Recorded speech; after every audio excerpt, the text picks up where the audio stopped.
Now I'm unmuted. Hopefully you can hear me out there. We're going to try to get the live stream set up. I'm trying to get better at doing this quickly.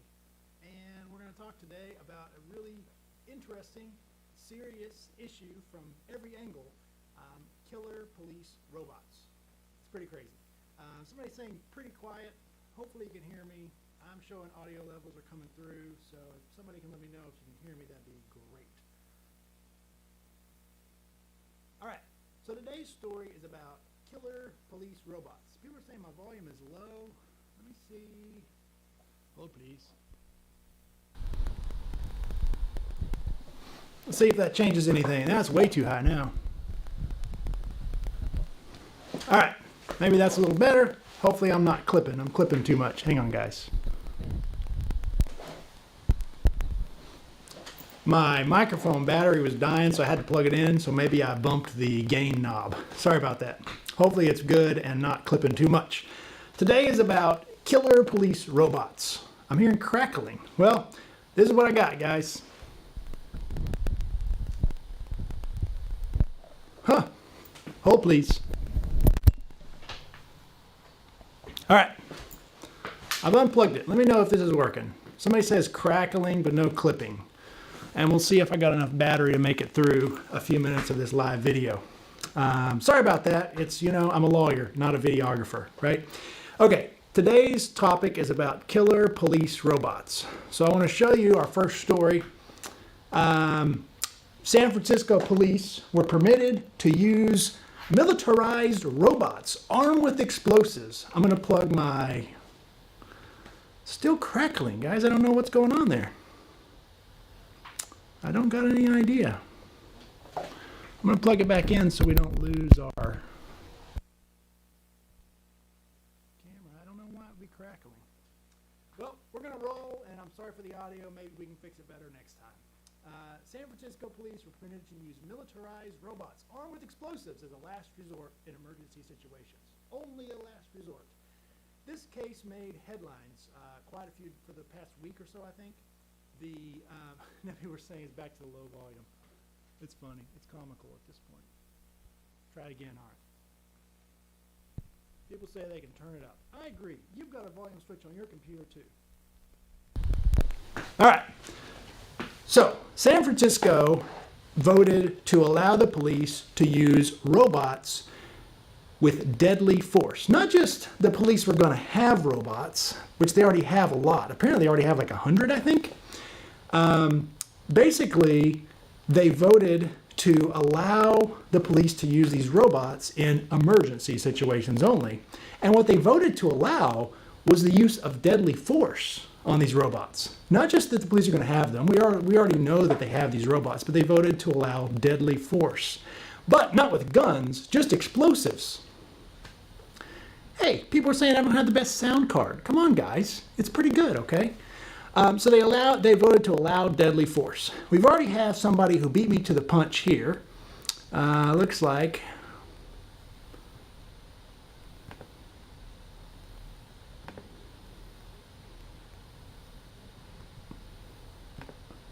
There we go. Donald's Angry says, Dallas drone strike was the first time I've heard of it happening. And you are 100% right, Donald's Angry. That's where we're going to go first. The San Francisco case made the headlines. They've been talking about this all up and down all sorts of different media outlets about using deadly force in San Francisco. But this is actually not new. Here we are in 2022 talking about this issue, and the Dallas strike was actually something that happened way back in, I want to say 2016. So we're going to take a minute and talk about that. It's a really terrible situation where a sniper took out, I believe the number was 5 police officers from the Dallas PD. No matter what you think of the police, nobody should kill anybody, okay? It's just a standard, thou shalt not kill. So we shouldn't kill each other. And this sniper took out 5 police officers. And essentially what happened was the police used deadly force with a robot to take out the sniper. They said this was the only way they could do it. So we got a couple articles we can pull up on this issue. This was in 2016. We'll pull this article up so you can see it. Police use of robot to kill Dallas suspect unprecedented, experts say. So basically, this was the first time that the experts can link a police robot being used actually for deadly force. So they use robots all the time for, basically they're explosives is what they're intended for, to help disarm explosives, to keep the officers safe so they don't have to go near the explosives. And I think everybody would agree that that's a pretty good use of a robot. If you got a bomb, and we don't need to send a person towards the bomb, we could send a robot that costs maybe $10,000 or $20,000 towards the bomb, and if the robot blows up, we can just buy a new robot. You can't buy a new person, right? I think everyone would agree that's a good use of a robot. Okay, what happened in the Dallas police sniper case in 2015 was that the police actually sent the robot in towards the sniper. They sent the robot in armed with an explosive charge, and they used the robot to blow up the sniper. So instead of using the robot to disarm an explosive or detonate an explosive, they used it to kill the sniper. Now, was this good? Was this bad? I'm not really here to debate that issue. There's two sides to this. Obviously, this guy was killing police officers, and that's a bad thing, and arguably was a good use of deadly force in that case, if there was no other way to try to disarm the situation and take the guy into custody. It would be arguably fine for the police to take him out with a rifle if they could have, and I'm guessing they couldn't have, so they used the robot instead. The case was actually sent to the grand jury, and here we have no charges for Dallas officers who killed sniper with robot bomb. So the Dallas police who used the bomb, basically they put the case in front of a grand jury, and this is in 2018. And so a grand jury is made up of citizens, so citizens who are summoned for jury duty, and they determine, they hear the evidence, and they decide based on the evidence whether there's enough to believe that a crime has been committed and that the people named by the indictments named on the presentation committed the crime. So the grand jury decides whether or not this case is going to go forward. And so basically the Dallas robot killing was put in front of a grand jury, and they said there was no problem here. This was a legal thing. And so I would argue that's the way it should be done. If deadly force is used, we should let a citizen panel probably determine whether or not charges should go forward. Now, maybe there's cases where it's very clear and it doesn't even need to go to grand jury, but it seems like Dallas did a pretty good job of trying to make sure this was on the up and up, and the grand jury did not return any charges in the Dallas bombing using the robot to kill the sniper. Okay, but how big of an issue is this really? I think that's one thing we need to talk about, is how big of an issue is this issue? How big of an issue is it? Well, this article I found talks about how many bomb robots there are. So this is about the Dallas killing. If you scroll through, and I'm sorry for people who don't like scrolling on the screen here, I got a pop-up. You know what? How is it 2022 and we have not solved pop-ups? This has been plaguing us for 30 years. How have we not solved pop-ups, people? Maybe we need to put Elon Musk on that. Okay. So if we go here, there's a link in this article. I can't remember where it is. Basically, there are thousands and thousands of robots.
I think we're rolling now.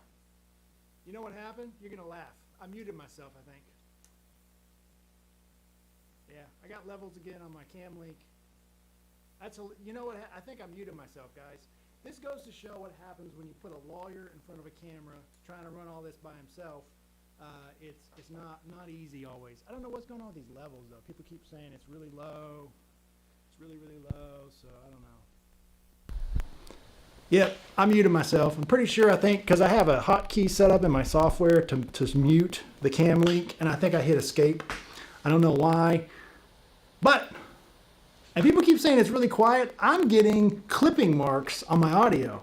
On the little levels, it's hitting the red, you know, like for Mission Impossible where it goes to toast, toast. That's what I keep seeing. So I'm not going to turn it up any higher. Where were we? We were talking about killer robots. And yes, Johnny Five. Johnny Five is alive. I actually was looking for a really great clip of Johnny Five to include in this video, and I couldn't find a really good one.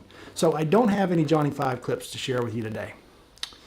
Okay, yes, I agree. Law school teaches you a bunch of useless stuff. On one hand, yes. On the other hand, no.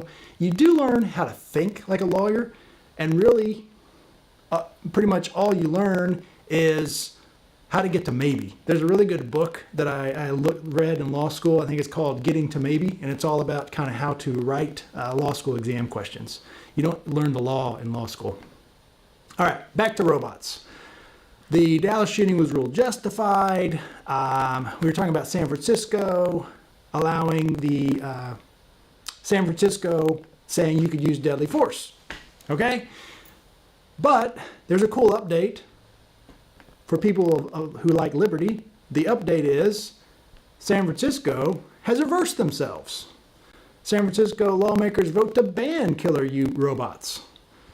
So this is just I don't know where the crackle's coming from me. This is driving me crazy. Okay.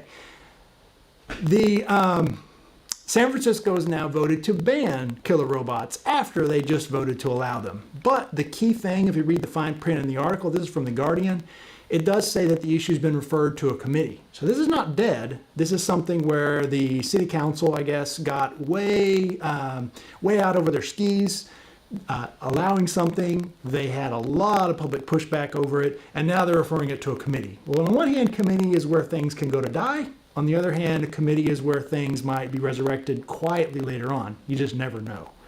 All right. Somebody says turn down my mic gain. We'll try it. That's going to reduce my levels way low.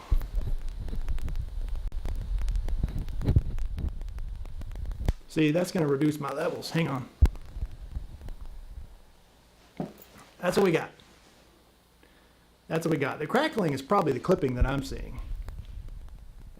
All right, let's see if that's any better. I don't know. Guys, so that's what we got. And yes, I'm a lawyer, not a computer technician. Where's his comment?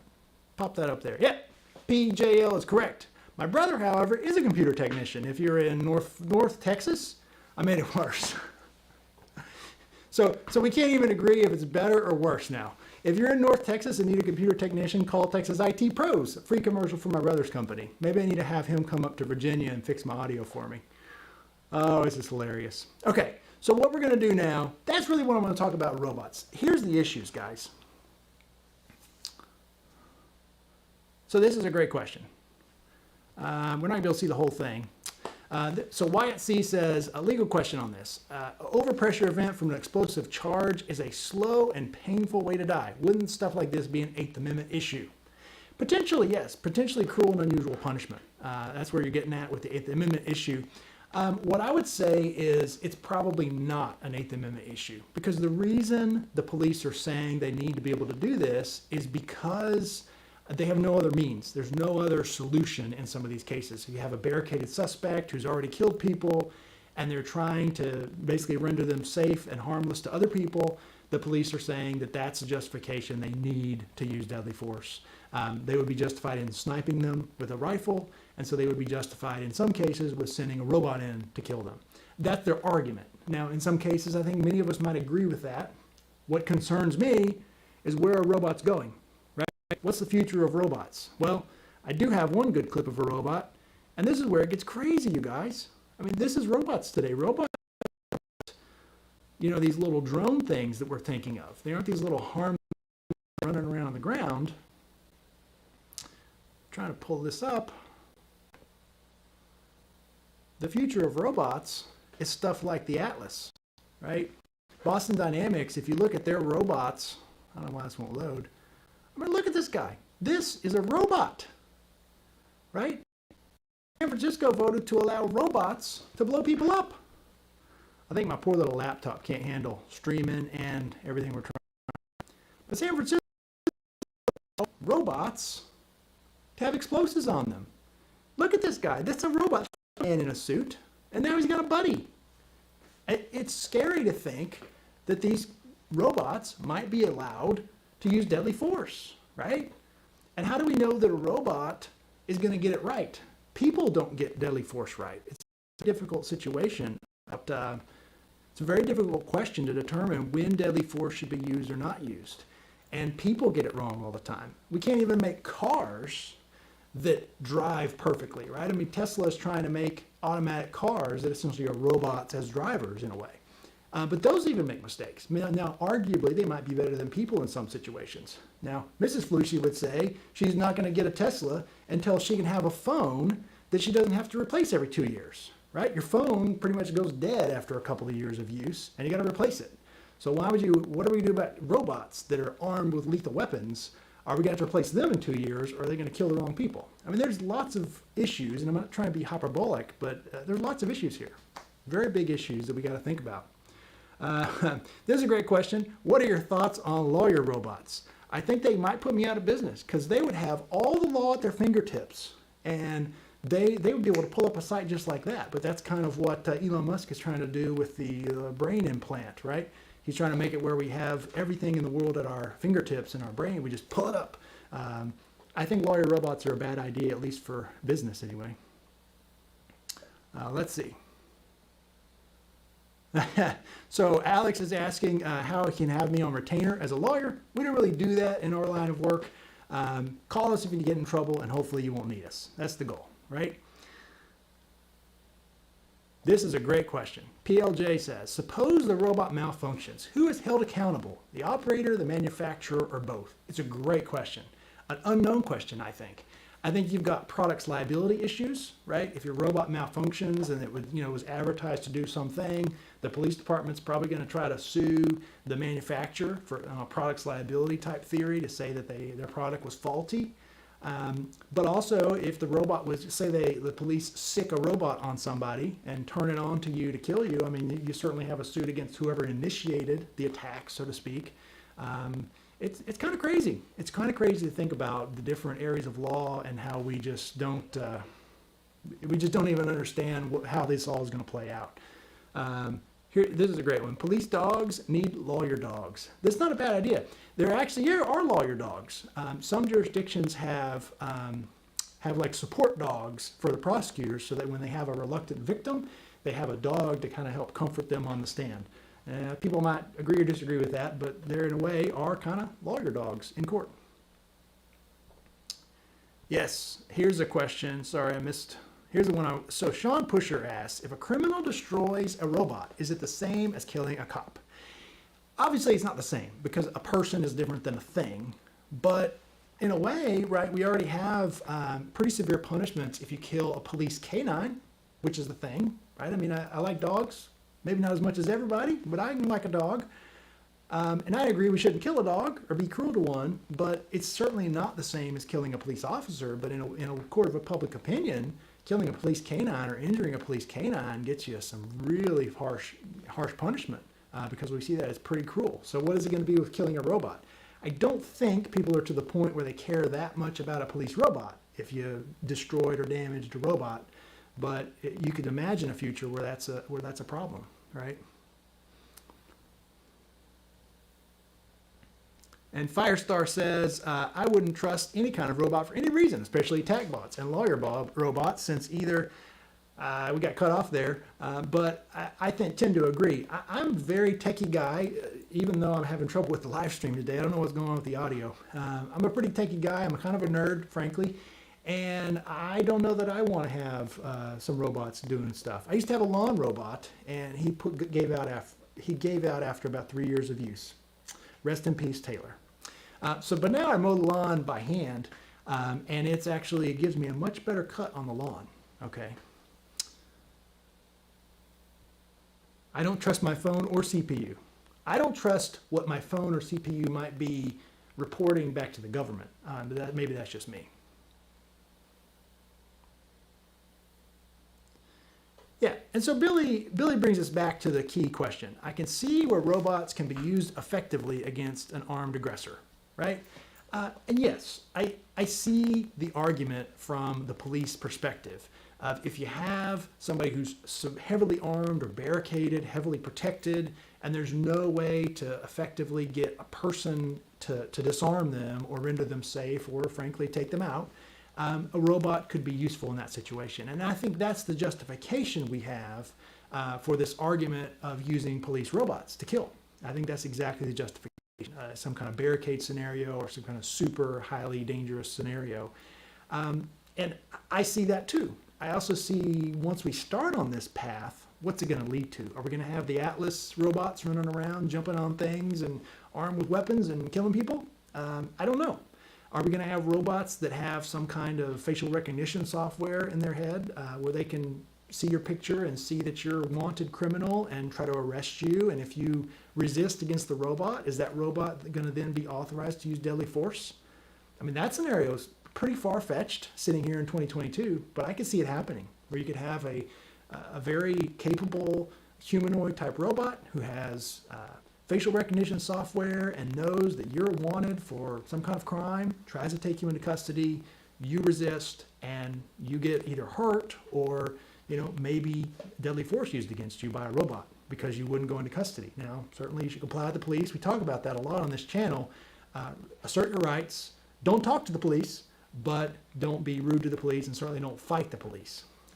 It's a very difficult situation once we start going down this road. Semper Fi says it's claimed that a killer stand remote sniper was used at Waco. That's interesting. That's news to me. I haven't followed all the Waco stuff. I was a little bit younger when that happened, but actually I'm from North Texas, and I remember being down in Waco a little bit after it happened, and certainly it affected everybody in Texas quite a bit. So I haven't studied up on all that. Certainly tragic, horrible, tragic scenario that happened back in Waco. Let's see. Yeah, we touched on this earlier. John Johnson says, what if criminals use robots to rob/kill? Is there deniability by the user? Oh, this is interesting. What if criminals use robots? That's an interesting question, right? So if you have these sophisticated robots and a criminal person uses a robot to do something, how can they prove that the criminal actually did it? And that's where it's going to get all into the issues of, sort of tracing back the technology and the IP address and, all different ways to try to see who programmed the robot or who had control of the robot. But certainly there could be potential deniability there. This is one reason, maybe, that it might be harder for civilians to get our hands on these fancy robots than the police. And that's a whole other question is, should the police have all sorts of sophisticated things and technologies that civilians can't get? It's an interesting issue.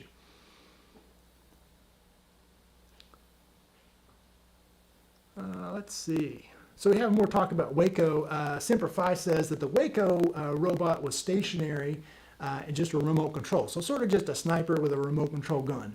Okay. And these robots that we're talking about are wireless. You know. So anyway, that's an interesting distinction there. So here's a good question. Ron Bailey asks, how much do some of these robots cost?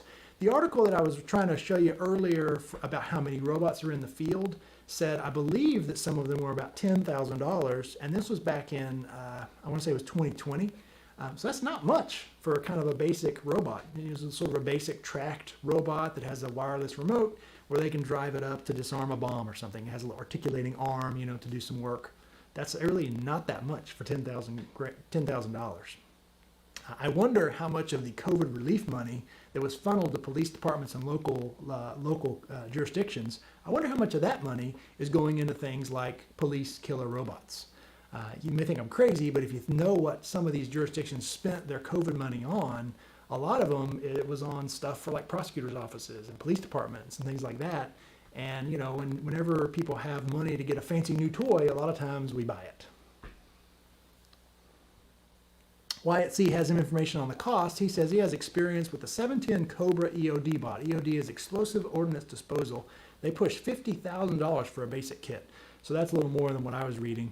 But I certainly don't doubt, you know, it can be expensive, but depends on what you're looking for, I think. Yeah, and this is what I was trying to talk about earlier. Billy SBC says some of the robots at Boston Dynamics are scary, though. Some look like spiders and some run like cheetahs. That dog robot they have is crazy. That dog where you can't even kick it over. You kick it over and it, like, you know, is able to stay on it all fours or can able to ride itself. I mean, it's pretty crazy if you think about one of those being sicked on you, right?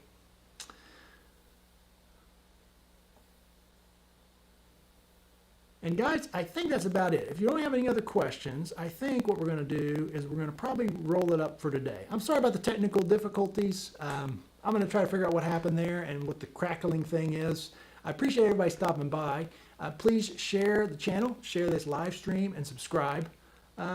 We have one more legal question. Let's see. I still got to figure out why my questions get cut off. So Wyatt C says, another legal question. If non-lethal options are available, would the law require them to use it? An FM Talon with a machine gun has been a thing for 20 years. Add a taser and OC spray. Well, sure. This is what gets into use of force. Use of force is a continuum, right? So if a person can be subdued with non-lethal options, the use of force continuum would say you have to start with what's reasonable on that use of force continuum. It gets to be a very difficult, complicated situation, but certainly you can't just go from, you know, somebody who have no reason to believe is actually violent and we're going to send a killer robot into their house to kill them, right? Just take them into custody. You need to go up the use of force continuum, so to speak. That's kind of the best way I could explain it. That's a little bit outside my expertise, but it's something we should definitely look into for doing a future video. Oh, this is a good question. So Bob asks, in a castle doctrine scenario, can you just release a killer robot to eliminate the threat in your house? It's actually an interesting question. Could you use a killer robot defensively in your own castle? So the castle doctrine is basically that if someone comes in your house, you can use lethal force against them. Now, it's very difficult, very complicated depending on your jurisdiction, so don't go using lethal force, right? You need to learn the laws and talk with lawyers and know what you're doing before you were to even think about this. But it's an interesting question of, could civilians possess a killer robot for defensive purposes? Arguably, maybe, right? If you can have firearms for defensive purposes, what's the difference between having a firearm versus a killer robot in your house? You know, what is it? Is it Amazon that has the robot now that runs around your house while you're gone? I don't have one of those. I don't want one of those. But could you have something like that that senses a security problem and takes care of it? I think that's probably setting yourself up for a major lawsuit and probably prison time. But it's something that we might see in our lifetime. And this is a great question, or a great point from Sean. And most places know it's considered a booby trap. And yes, so the law says that you can certainly lock your house, and you can certainly have an alarm on your house, but you can't booby trap your premises. Now, depending on your state, you're likely not liable for a trespasser who gets hurt on your property. So a trespasser, tries to break into your house and they hurt themselves, you're likely not liable. Now, it depends on the state and what's going on. But if you booby trap your property and a trespasser or a burglar comes onto your property and you harm them via a booby trap, you can be liable in a lot of states. And so that's a good point, that a robot could be seen sort of as a booby trap, and you could be really on the hook for damages civilly, but also even criminally, perhaps. All right, guys, thanks for stopping by. It was a great discussion. Again, I'm sorry about the technical difficulties. I appreciate every one of you being a subscriber. Please tell your friends. And yes, if you have any booby traps in your house, you should definitely go take them down. And remember, as always, be sure to not talk to the police, even if it's a police